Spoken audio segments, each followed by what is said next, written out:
Irmãos, abra aí a sua Bíblia na carta aos Filipenses, no capítulo 4.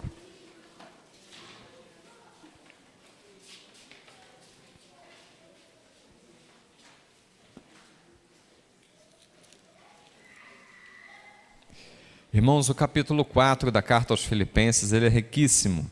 Pode colocar o versículo 10, Silas, até o versículo 13. O apóstolo Paulo começa o capítulo 4 falando de uma questão que estava existindo ali na igreja de Filipe, e ele chama a atenção para que aquelas pessoas andem não em desavença, mas em concordância. Em seguida ele fala que nós não devemos estar ansiosos por coisa alguma, mas todas as nossas orações, petições sejam colocadas diante de Deus em orações, súplicas e ações de graças. Logo depois, ainda no versículo 8, ele vai falar sobre o que nós precisamos pensar, como nós devemos conduzir os nossos pensamentos. E ele vai elencar ali 8 virtudes, tudo que é justo, tudo que é amável, tudo que é de boa fama, tudo que tem algum louvor nisso, seja isso que ocupe o vosso pensamento. Mas quando ele chega aqui no versículo 10, irmãos, aí eu fico assim, arrebatado, porque ele fala de coisas profundas para a minha vida e para a sua vida. Você crê nisso? Vamos ler juntos os versículos 10, 11, 12 e 13. Há uma só voz. O texto bíblico diz assim: Alegrei-me sobremaneira no Senhor, porque agora, uma vez mais, renovaste a meu favor o vosso cuidado, o qual também já tinhas antes, mas vos faltava oportunidade. Digo isto não por causa da pobreza, porque aprendi a viver contente em toda e qualquer situação. Tanto sei estar humilhado, como também ser honrado. De tudo e em todas as circunstâncias já tenho experiência, tanto de fartura como de fome, assim de abundância como de escassez. Tudo posso naquele que me fortalece. Oh, glórias! Louvado seja o nome do Senhor. Feche os seus olhos, vamos falar com Deus. Ó Deus, o nosso coração, Pai, está alegre na Tua presença, porque sentimos a Tua presença neste lugar. Ó Deus, nós somos gratos porque não somos merecedores, ó Deus, mas Tu estás aqui. E, ó Deus, a Tua presença se faz sentir, Pai, no nosso meio. Ó Deus, Tu habita no meio dos louvores, Pai. Muito obrigado, Senhor, pela Tua presença. Aceita, ó Deus, este culto que prestamos a Ti, Senhor, que suba ao Teu trono, Senhor, em aroma suave, Pai. E, ó Deus, continua a falar ao coração do Teu povo neste lugar. Ó Senhor, na verdade, Senhor, nós viemos aqui prestar este culto a Ti, mas com um anseio, Pai, nos nossos corações, de sentir a Tua presença, de ouvir a Tua voz, de sermos transformados pela Tua palavra, ó Deus, de, ó Deus, sermos tocados pelo Teu Espírito de uma forma profunda, Senhor, de tal maneira que haja renovação no nosso entendimento, Pai. Ó Deus, atende este anseio dos nossos corações. Não permita, ó Deus, que saiamos deste lugar tal qual entramos, Pai. Mas antes, ó Deus, sejamos transformados, Pai, pela Tua presença, pela renovação do nosso entendimento, Pai. Fala aos nossos corações, nós te rogamos, em o nome de Cristo Jesus. Amém. Na autoridade do nome de Cristo Jesus, eu repreendo todo espírito contrário, todo pensamento contrário, todo espírito roubador da palavra caiam por terra em o nome de Cristo Jesus. O povo que aqui está é livre para ouvir, para compreender e para viver em conformidade com a santa e bendita palavra de Deus. Em nome de Jesus. Amém. Glórias a Deus. Irmãos, a palavra de Deus, ela manifesta em várias experiências, homens e mulheres identificando a pessoa de Deus através do relacionamento que eles têm com a divindade, com o Deus Criador dos céus e da terra, e eles dão nome através das suas experiências. Por exemplo, na experiência que Abraão teve, ele olhou e reconheceu o Criador dos céus e da terra, o Deus Todo-Poderoso, como Jeová Jiré, o Deus da provisão. Já Agar, a serva de Abraão, ela teve uma experiência com Deus e ela o chamou de El-Roi, o Deus que me vê quando ninguém me vê. Samuel, o profeta, o juiz e sacerdote de Israel, ele, numa das experiências que o povo teve com Deus, ele chegou e disse: Ebenezer, Deus é o Deus da ajuda, aquele que é a nossa provisão. E a gente poderia falar de N outras experiências que Deus, se manifestou ao seu povo, e alguém teve ali um nome para identificar Deus: Jeová Tsidkenu, justiça nossa, Jeová Nissi, nossa bandeira, Cada um teve a sua experiência, e o salmista, no Salmo 34, no versículo 8, ele diz para você e para mim: provai e vede que o Senhor é bom. Deus é bom, irmãos. E nós somos conclamados a experimentar dessa bondade de Deus. O apóstolo Paulo aqui, ele está dividindo comigo e com você uma das suas muitas experiências. E ele chega a dizer o seguinte: em tudo estou experimentado. E é sobre isso que eu queria refletir, de uma forma assim muito breve. Não vou fazer promessas, não. Eu queria refletir com você sobre experiências que nos conduzem ao crescimento. Você pode repetir comigo? Experiências que nos conduzem ao crescimento. Esses homens e mulheres que nós acabamos de citar, eles experimentaram de uma forma íntima, de uma forma assim profunda, no seu relacionamento com Deus, e identificaram Deus como um supridor de alguma necessidade que eles tinham. Nós estamos diante de um texto cujo apóstolo, ele relata a sua experiência. E dentro da experiência do apóstolo, ele diz para a igreja que ele teve um aprendizado. E isso é muito importante. E é o primeiro ponto que eu gostaria de traçar com você nessa noite. E eu quero fazer uma coisa diferente nessa mensagem. Geralmente, o que acontece? Quando a gente termina o sermão, a gente convida o povo a um momento de reflexão e a oração. Eu queria fazer em cada ponto dessa mensagem um momento de contrição e oração na presença de Deus. E o primeiro momento que nós precisamos refletir é sobre a experiência do contentamento. Olha o que o apóstolo Paulo, ele diz no versículo... Vou chegar lá, irmãos. No versículo 12, melhor dizendo, no versículo 11.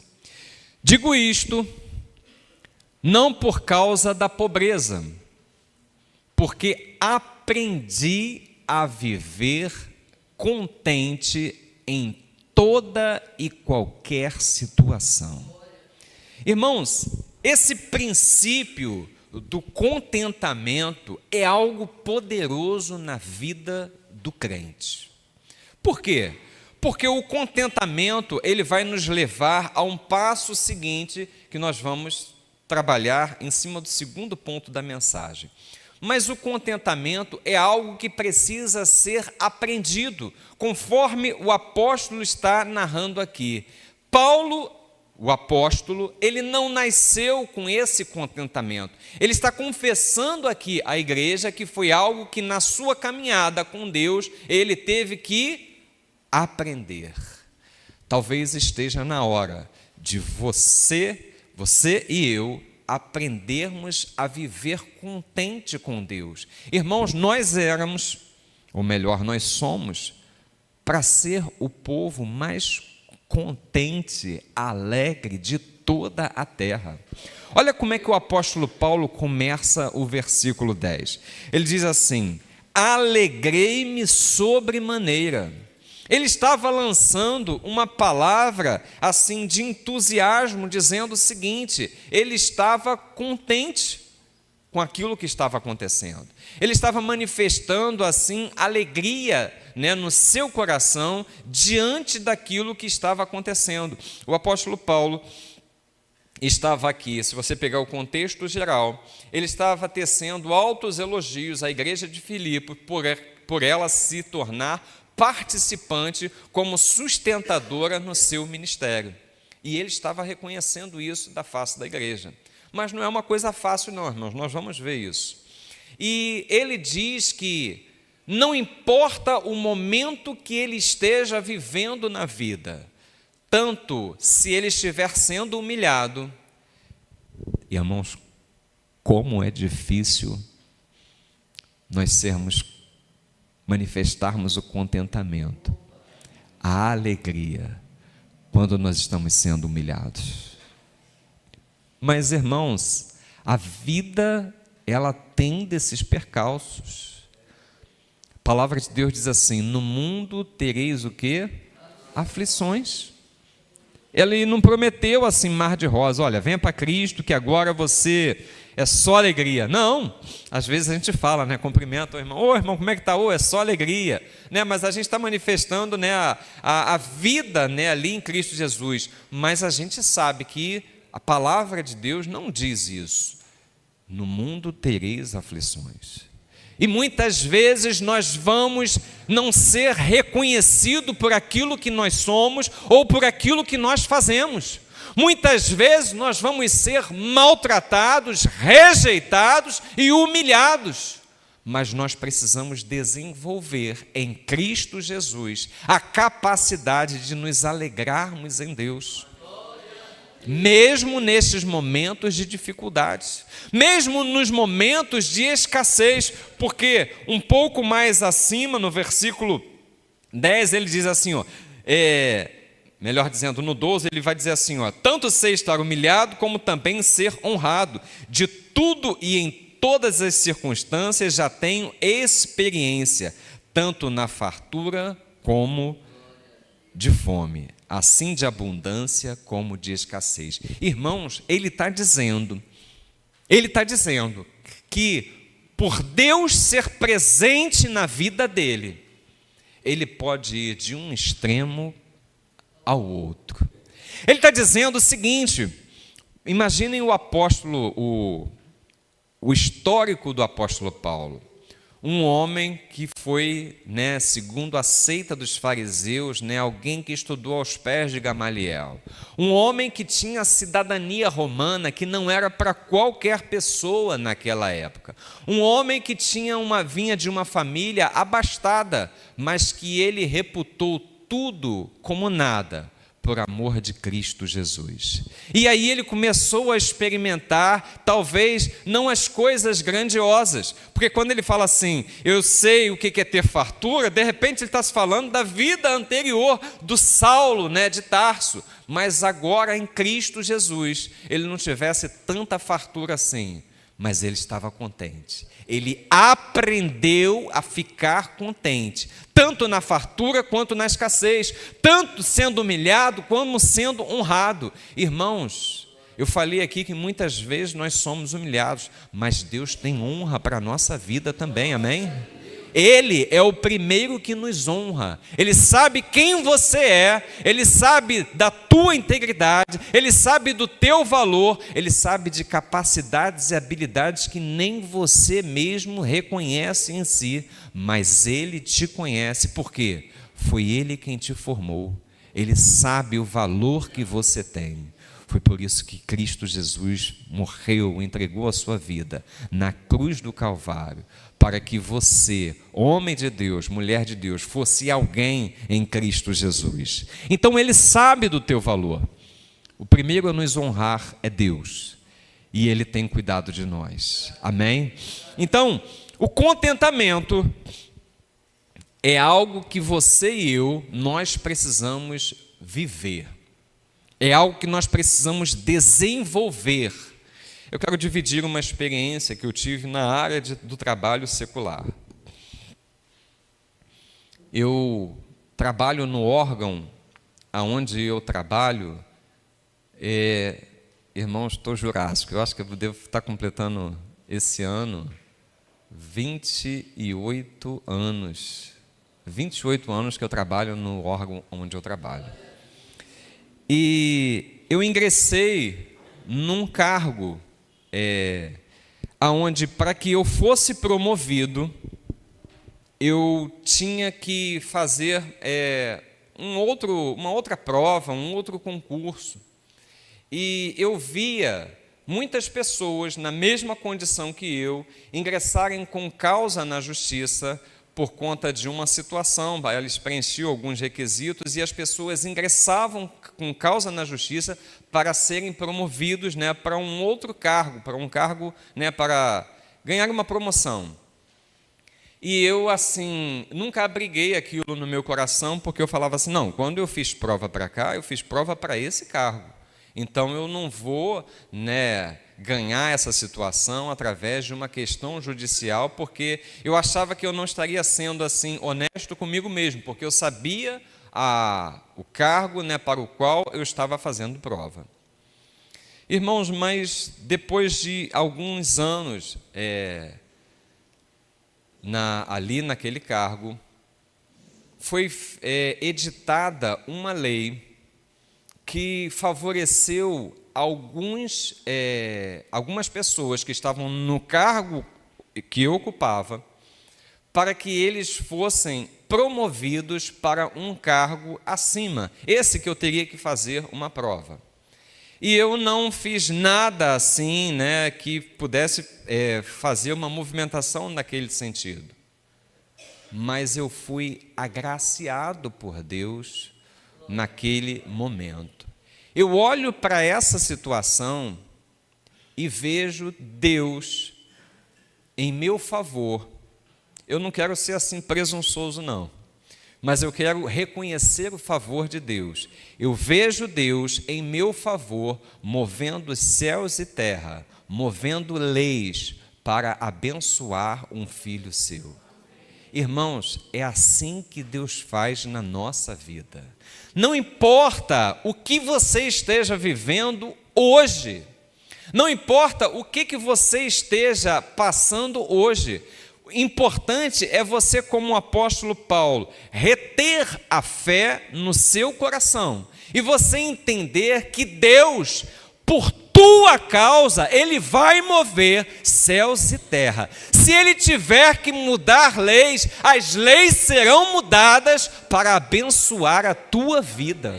Você entende isso? Esse Deus que criou os céus e a terra, Ele move céus e terra para que você, homem de Deus, para que você, mulher de Deus, esteja bem na presença dEle, para que as promessas que Ele fez para a tua vida sejam cumpridas.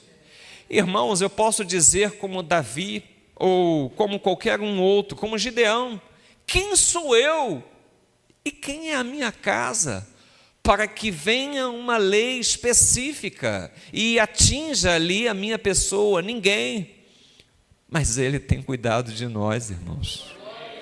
Ele tem cuidado de nós. Então, por que mesmo vivendo, talvez num momento de escassez, num momento de humilhação, eu vou ficar assim, sem fé no coração, eu vou ficar revoltado, eu vou ficar entristecido? Por quê? Eu tenho certeza que nós podemos, cada um de nós, podemos dizer como disse Jó: eu sei que o meu Redentor vive, e por fim ele vai se levantar, ele vai se erguer sobre a terra, e ele vai manifestar a sua justiça sobre a minha vida, amém?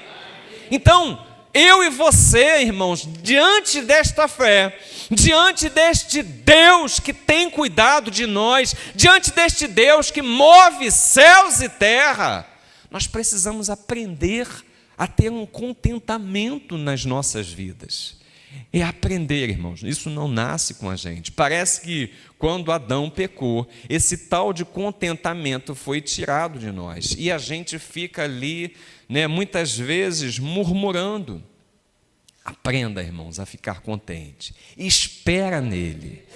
Esperei com paciência pelo Senhor, e ele se inclinou para mim e ouviu o meu clamor, colocou os meus pés sobre a rocha, tirou-me de um charco de lamaçal. Irmãos, ele quer manifestar o seu poder na minha vida e na sua vida, amém? Eu quero fazer uma oração para que nós sejamos homens e mulheres cheios de contentamento, para que nós sejamos homens e mulheres, independente das circunstâncias, fartura, escassez, humilhado, honrado, pobreza, riqueza, não importa a situação, você vai estar com o teu coração contente em Deus. As pessoas que estão à sua volta não vão entender nada, mas você vai manifestar a alegria da presença de Deus em você. As pessoas que estão à sua volta vão ficar sem entender algo, mas você vai estar ali dando testemunho de que Deus é bom, e Ele vai se manifestar, e quando Deus se manifestar, vai ser um testemunho à tua vida, à tua história, à tuas circunstâncias. Por quê? Porque Ele tem cuidado de nós. Fica de pé, vamos fazer essa oração.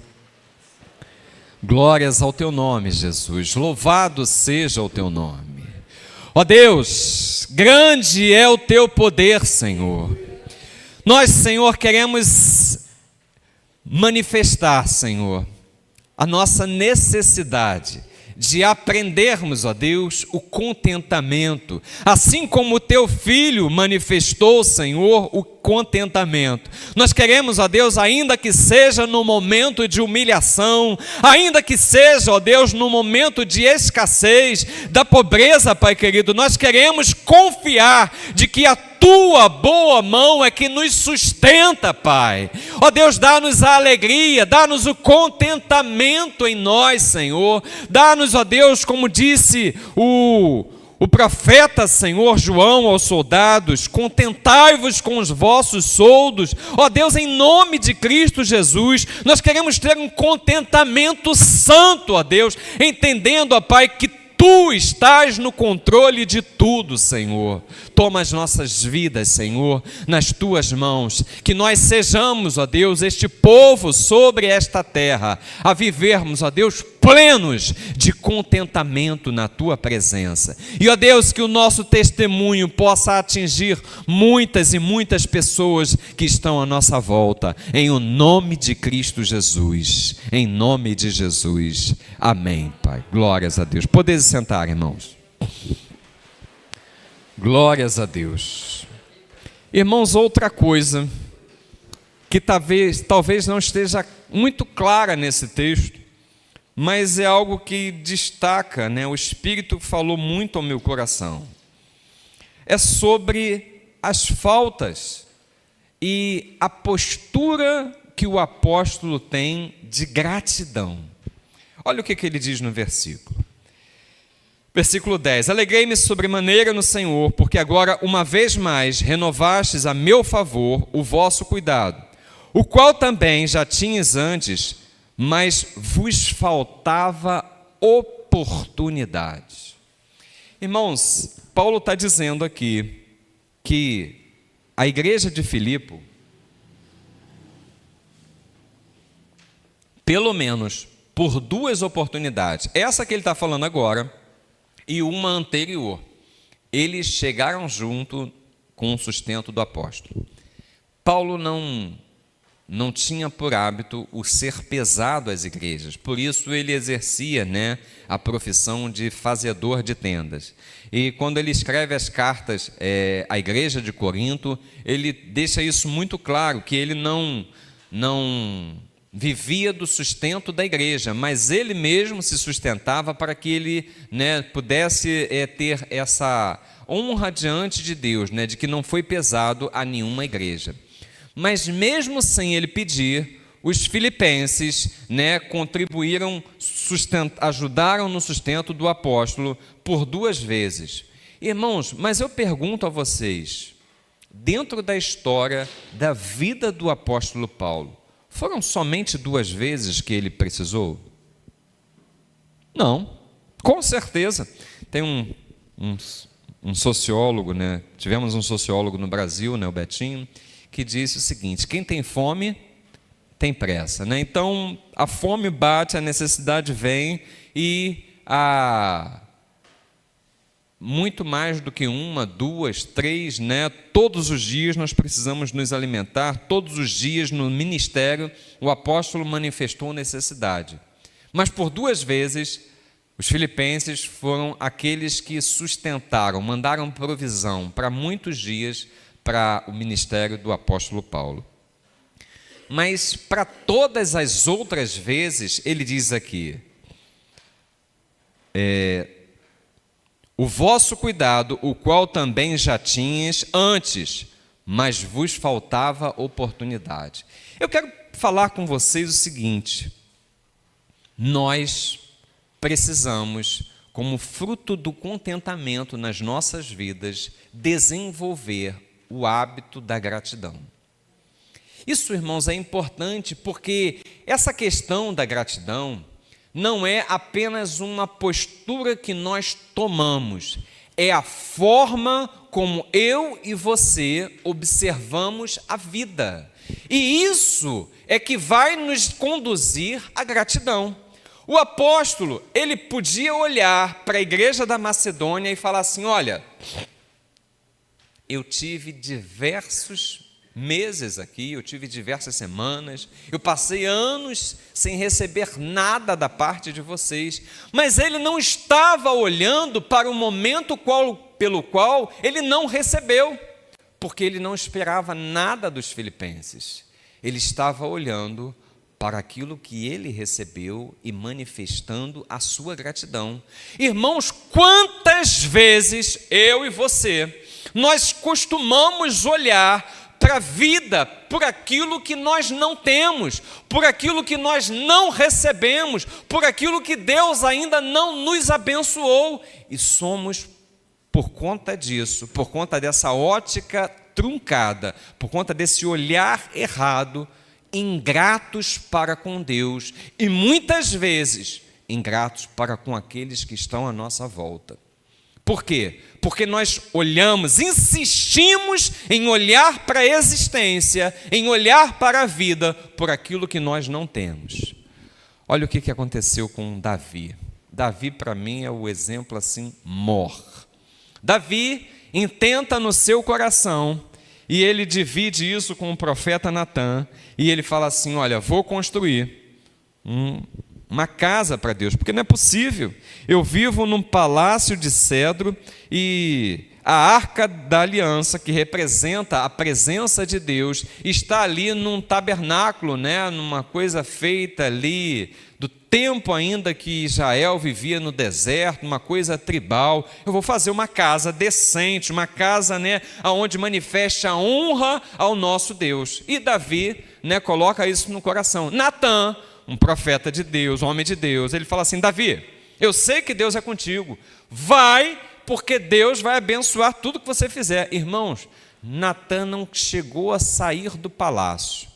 Deus fala ao coração do profeta, e ele fala algo assim que talvez se fosse falado para mim e para você, nós ficaríamos assim, bicudinhos. Nós ficaríamos assim, magoados, porque Deus deu um não para Davi. E ele chegou e falou assim, olha, você é homem de guerra.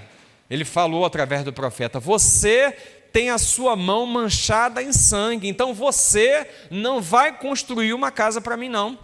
E eu vou dizer o seguinte, teu filho, que vier depois de você, esse sim vai construir. O que você tem preparado, prepara tudo, guarda, porque ele vai construir. E aí, a palavra que Deus deu ao profeta não parou aí. Aí ele fala assim, mas eu me alegro muito nessa tua posição de querer construir uma casa para mim. E com isso, eu vou te dar uma descendência que vai ter sempre uma lâmpada da casa de Davi governando o meu povo Israel. Irmãos, quando Davi recebeu essa palavra, ele não olhou para o não que ele recebeu de Deus, ele olhou para o sim. Aprende sempre uma coisa, irmãos, diante dos nãos da vida, existe sempre um sim de Deus. Mesmo quando esse não venha da parte dele, ele fecha uma porta, porque aquilo ali não era bom para a tua vida, não era bom, não era algo, né, que você teria aproveitamento, mas ele abre, ele escancara uma outra porta, que vai ser bênção na tua vida.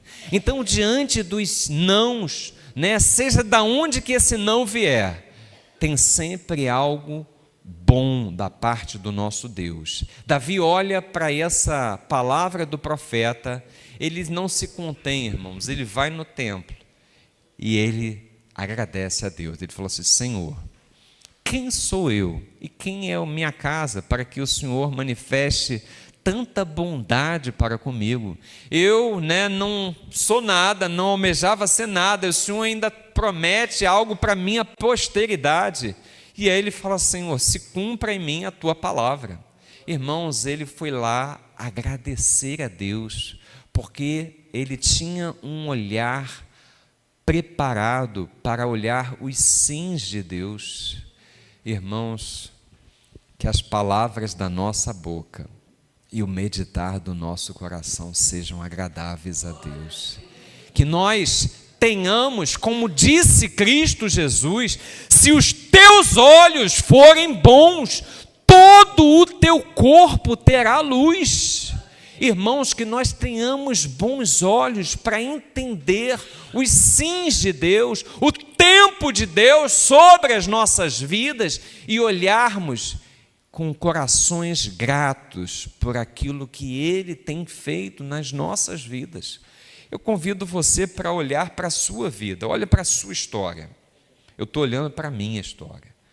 Olha da onde que Ele te tirou.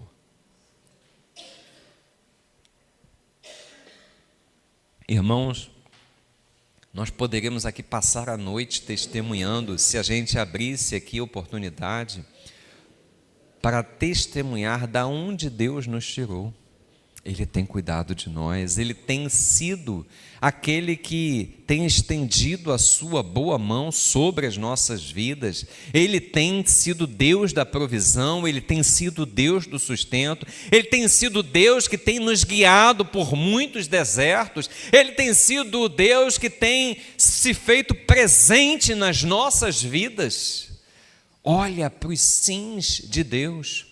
Olha para aquilo que Ele já fez, olha para aquilo que Ele está fazendo e tenha um coração agradecido. Paulo diz aqui, alegrei-me sobremaneira.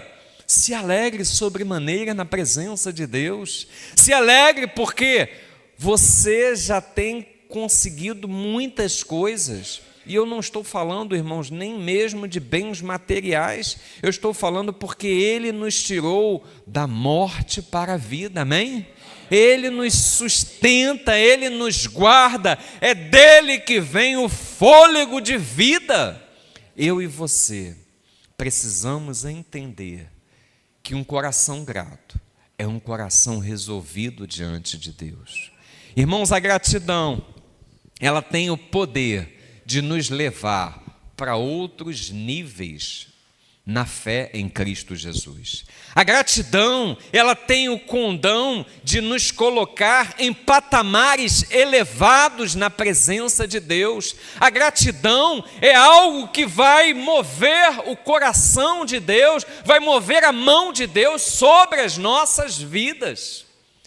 O apóstolo Paulo aqui, ele não estava olhando para o tempo que os filipenses não puderam socorrer. Ele diz simplesmente assim: olha só, eu entendi, faltou oportunidade para vocês, mas eu louvo a Deus por essas duas oportunidades nas quais os irmãos mandaram provisão para a minha vida. Irmãos, olha para a tua vida, veja o que Deus já fez, veja ainda o que Ele está fazendo e aquilo que Ele irá fazer. Deus é bom o tempo todo, Ele está cuidando de você.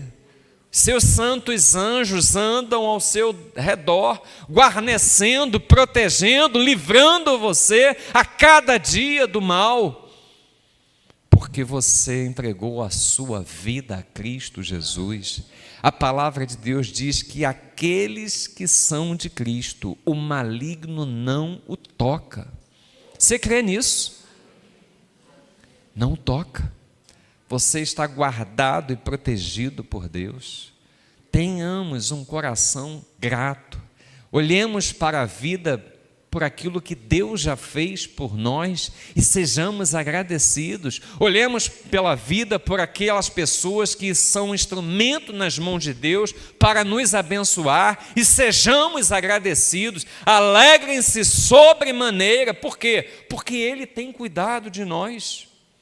Vamos ter uma palavra de oração para que Deus transforme os nossos corações em corações gratos. Vamos orar, fica de pé. Precisamos ser agradecidos, irmãos. Precisamos olhar para a existência nossa. Como disse Cristo Jesus: se os teus olhos forem bons, todo o teu corpo terá luz. Nós precisamos olhar. E esse olhar precisa gerar uma gratidão no nosso coração. Quando nós estivermos agradecidos, Deus vai nos estar preparando para galgarmos patamares mais elevados no seu reino, patamares mais elevados na fé que nós precisamos desenvolver. Ó Deus, eis aqui, Pai, o teu povo dizendo: ó Deus, dá-nos um coração grato, dá-nos, ó Deus, um olhar diferenciado, ensina-nos, ó Deus, a enxergar, desvenda, ó Deus, os nossos olhos, para que nós consigamos enxergar a tua boa mão, Senhor, sobre as nossas vidas, nos guardando, nos livrando do mal, Senhor. Ó Deus, dando-nos o sustento, o fôlego de vida, Pai, a saúde. Ó Deus, nós estamos aqui na tua presença, querendo dizer, Senhor, que queremos ser agradecidos a ti, Pai. Dá-nos um coração, Pai, gratos na tua presença. Dá-nos, ó Deus, uma postura de gratidão dia a dia, Senhor, por tudo aquilo que tu tens feito nas nossas vidas, por tudo aquilo que tu irás fazer, Pai, em nome de Cristo Jesus. Toma, Pai, as nossas vidas nas tuas mãos, em nome de Jesus. Que os nossos corações, Senhor, sejam gratos na tua presença. Que as palavras da nossa boca, Senhor, sejam agradáveis a Ti, o meditar do nosso coração, que os nossos olhos, ó Deus, aprendam a enxergar, Pai, a Tua bondade, o Teu favor, a vida que Tu nos tem dado, Pai. Que os nossos olhos possam enxergar, Pai, como nós temos sido abençoados por aqueles que estão à nossa volta, Pai, pelos nossos irmãos, parentes, amigos. Dar-nos um coração grato, Pai, em nome de Cristo Jesus. Em nome de Jesus. Amém. Glórias a Deus. Podem sentar, irmãos. Fechando, irmãos, essa reflexão, o apóstolo, ele conclui. E aí sim, ele conclui versículo 13, dizendo: tudo posso naquele que me fortalece. Você já compreendeu nessa altura que quando o apóstolo Paulo, ele fala que pode todas as coisas naquele que o fortalece, ele não está dizendo, na verdade, que ele pode tudo não, né? Ele está dizendo que em Cristo Jesus, ele suporta tudo. É mais ou menos isso que o apóstolo está dizendo. Ele não está dizendo que, olha, eu posso, eu sou poderoso. Não. Ele está dizendo exatamente ao contrário. Olha, em Cristo eu tenho capacidade para suportar qualquer adversidade. Porque para suportar o dia bom, ninguém precisa ter muita capacidade, né, irmãos? Para suportar, aquele momento de fartura, ninguém tem muita capacidade. É como se fosse descendo uma ladeira, não precisa nem a gravidade já ajuda. Então, a ideia é exatamente essa capacidade em Deus para viver esses momentos de adversidade, esses momentos de escassez, e isso exigiu do apóstolo. E exige de mim e de você uma dependência do Espírito Santo de Deus. Irmãos, diversas serão, e eu não estou profetizando não, eu estou falando algo que a Bíblia diz, que nós vamos ter aflições, que nós vamos ter dificuldades na vida. Diversas serão os momentos nos quais a força do teu braço não vai ser suficiente. As tuas capacidades, as tuas habilidades, as tuas inteligências, sabedoria, não serão suficientes para você passar por esta situação que vai vir pela tua vida, que vai vir sobre a minha vida. Mas pastor, por que Deus permite então, se eu sozinho não vou conseguir passar por isso? Irmãos, Deus nos chamou para um relacionamento. E nesse relacionamento, Ele quer que você e eu, assim como o apóstolo Paulo vivenciou, Ele quer que nós aprendamos a depender dEle. Irmãos, o maior exemplo dessa questão, para mim, foi Ezequias.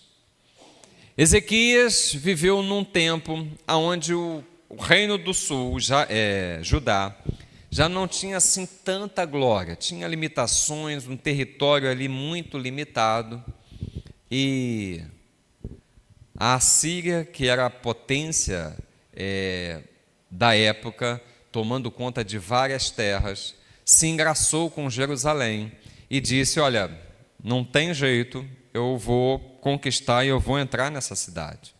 E ele manda lá os seus mensageiros, e os mensageiros afrontam Ezequias, afrontam o povo, e eles afrontam o que eles não deveriam afrontar, eles afrontam o Deus de Israel. E eles chegam, e dentro dessa afronta, quando Ezequias ouve tudo aquilo, a oração de Ezequias é algo assim que toca muito profundo no meu coração. Ele diz na sua oração diante de Deus: Senhor, é verdade que nós não temos força para resistir todo esse povo que vem contra nós. E ele utiliza uma expressão que é assim algo tocante. Ele fala assim: olha, eis que nós estamos como uma mulher que está no trabalho de parto, mas não existe força em nós para gerar, para trazer à luz esta criança. Estavam eles diante de alguém que poderiam os massacrar, belicamente falando, mas eles colocam aquela questão diante de Deus. Irmãos, é quando nossa força, quando nós reconhecemos que a nossa força não vai ser útil naquela situação, é que Deus se manifesta. Aí sim, nós podemos, irmãos, não há limites para nós porque nós não vamos estar dependendo da força do nosso braço, nós não vamos estar dependendo do nosso intelecto, nós não vamos estar dependendo de algo que venha de nós, mas é ao contrário, é Ele quem vai se manifestar com poder e glória sobre as nossas vidas. Você vai olhar e vai ver algo que somente Deus poderia fazer na situação que você está vivendo. Nenhum homem poderia fazer, nenhuma pessoa, nenhuma circunstância, mas como Deus tocou naquela situação, você vai ver a manifestação do poder de Deus. Assim aconteceu ali em Israel. Irmãos, diz o texto bíblico que depois daquela oração, foi desbaratado o exército de Senaqueribe.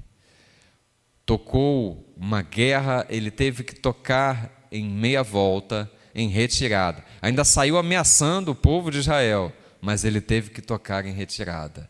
E aquele homem que estava ameaçando o povo, ele foi morto por membros da sua própria família, diz o texto bíblico. Por quê? De Deus não se zomba. Não se toca na menina dos olhos de Deus. Você, irmão, você, irmã, você é a retina dos olhos de Deus. O poder de Deus vai se manifestar na sua vida, na minha vida, quando nós reconhecermos diante de Deus que nós não somos nada, mas que Ele pode ser naquela ocasião o nosso tudo, o nosso braço estendido, o nosso poder presente. Ele tem cuidado de nós, amém?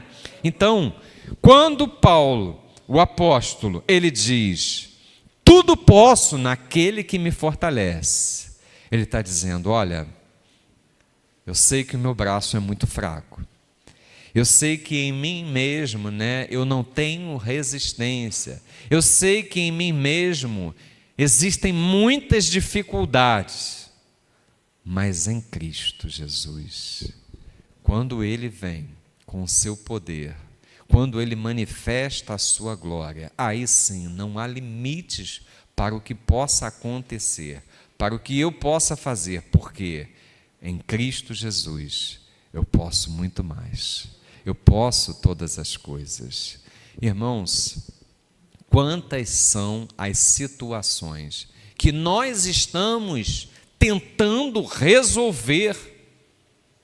Seja consciente, seja assim verdadeiro com você mesmo, porque eu estou pensando agora e olhando para o número de situações que eu tentei resolver com a força do meu braço, e só foi canseira e enfado, irmãos, só foi ali trabalho, exaustão, mas sem resultado.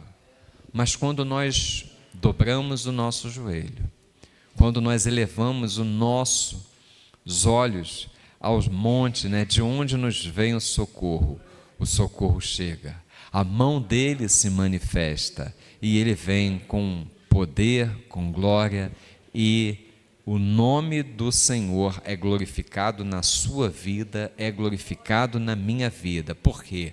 Porque em Cristo nós podemos todas as coisas. Eu queria fazer essa oração pedindo perdão a Deus por todas as vezes que nós tentamos solucionar as situações que nos cercam pela força do nosso braço. Nós queremos usar da nossa razão, da nossa inteligência, das nossas capacidades, mas deixamos Deus de lado. Nós precisamos aprender a sermos totalmente dependentes dEle, porque Ele tem cuidado de nós. Fica de pé, vamos elevar mais essa oração a Deus. Glorificado e exaltado seja sempre e eternamente o Teu nome, Pai.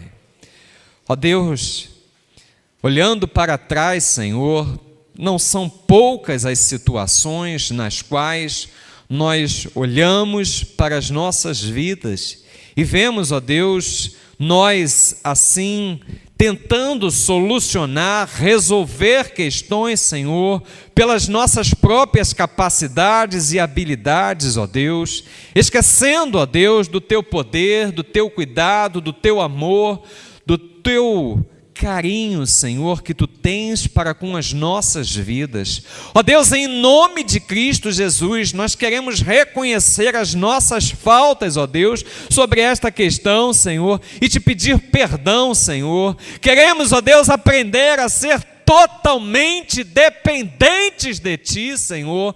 Ensina-nos, ó Deus, a Te buscar em toda e em qualquer circunstância, ó Deus. A Tua palavra diz que o Teu braço não está encolhido, Senhor, a Tua mão não está encolhida de forma que não possa salvar, de forma que não possa, ó Deus, se manifestar sobre a terra. Ó Deus, em nome de Cristo Jesus, manifesta, ó Deus, o Teu poder. Traz-nos, ó Deus, a um estado de total dependência do Teu Santo Espírito, Senhor. Nós queremos, ó Deus, andar nesta linha de dependência, neste, ó Deus, mover do Teu Espírito. Queremos ouvir a Tua voz, queremos, ó Deus, ser guiados, dirigidos pelo Teu Santo Espírito, Pai. Ó Deus, torna-nos uma igreja, Pai, relevante neste lugar, que através das nossas vidas, muitos se acheguem a Ti, Pai. Oh, Senhor, não nos deixa na dependência, Senhor, da nossa força, porque nós somos fracos, Pai, mas Tu és forte, Senhor. Tu és o nosso Deus Todo-Poderoso, o El Shaddai, Senhor. Oh, Pai, em nome de Cristo Jesus, ensina-nos, ó Deus. Queremos, ó Deus, ter corações ensináveis na Tua presença. Ensina-nos, ó Deus, a dependermos totalmente de Ti, Senhor. A andarmos, Pai, na Tua presença. A buscarmos o Teu favor, Pai. No Teu favor está a vida, Pai. Muito obrigado, Senhor, por aquilo que Tu tens falado aos nossos corações. Em nome de Cristo Jesus, queremos ser dependentes, totalmente dependentes do Teu Santo Espírito. Dirige as nossas vidas, Pai, em nome de Jesus. Amém e amém. Glórias a Deus. Poder sentar, irmãos. Louvado seja o nome do Senhor.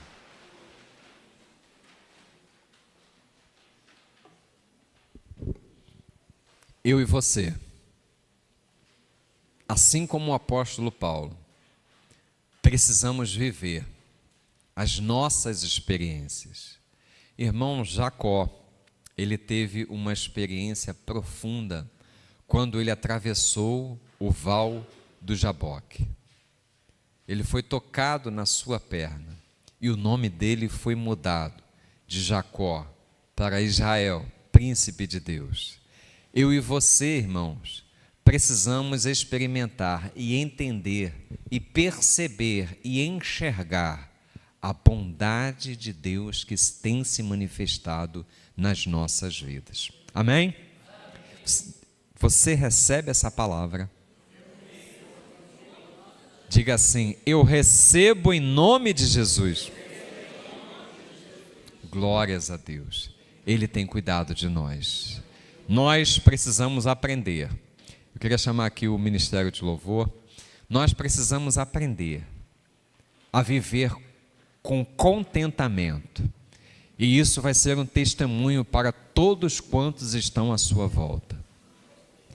Isso vai testemunhar do que Deus tem feito na sua vida. Nós precisamos, na direção do contentamento, andarmos em gratidão a Deus.